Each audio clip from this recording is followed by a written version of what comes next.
focus on the future. What will the future bring? Well, only the one who holds the future knows what the future will bring.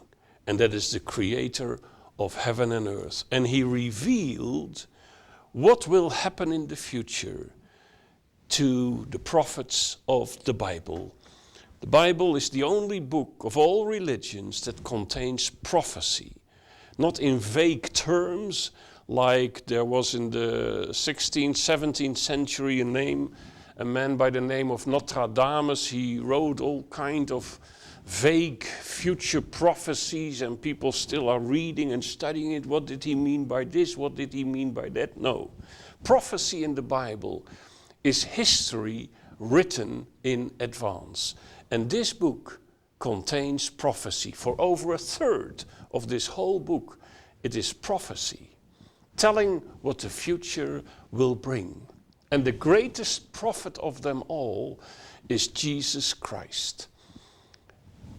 God predicted and said to the prophets, and Jesus, the greatest prophet, knew what will happen in the future. One day he is here in Matthew 16, and then he says to the people surrounding him, why don't you know all these things?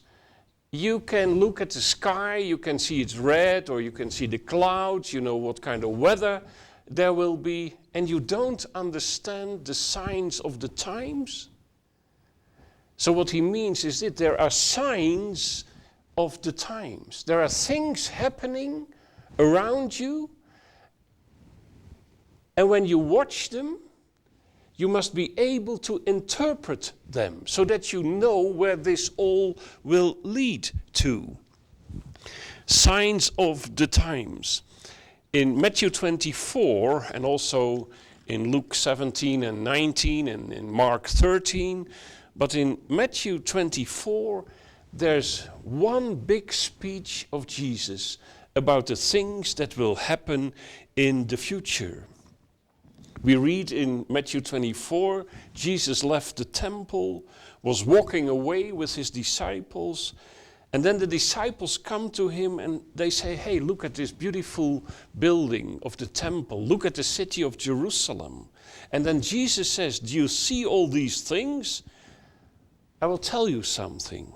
Not one stone will be left on another. Every one of these stones will be thrown down.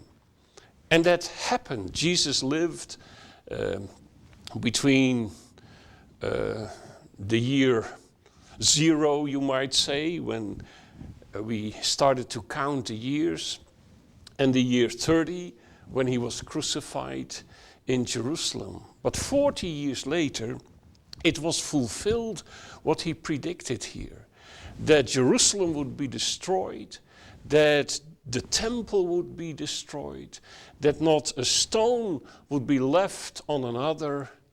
And it happened when the Romans came and the legions under the Roman Empire, under the emperors, Vespasianus, Titus.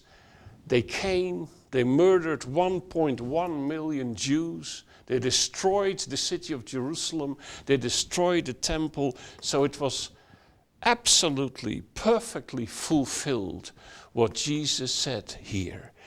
And then the disciples come and say, tell us, when will this happen? And what will be the sign of your coming and of the end of the age?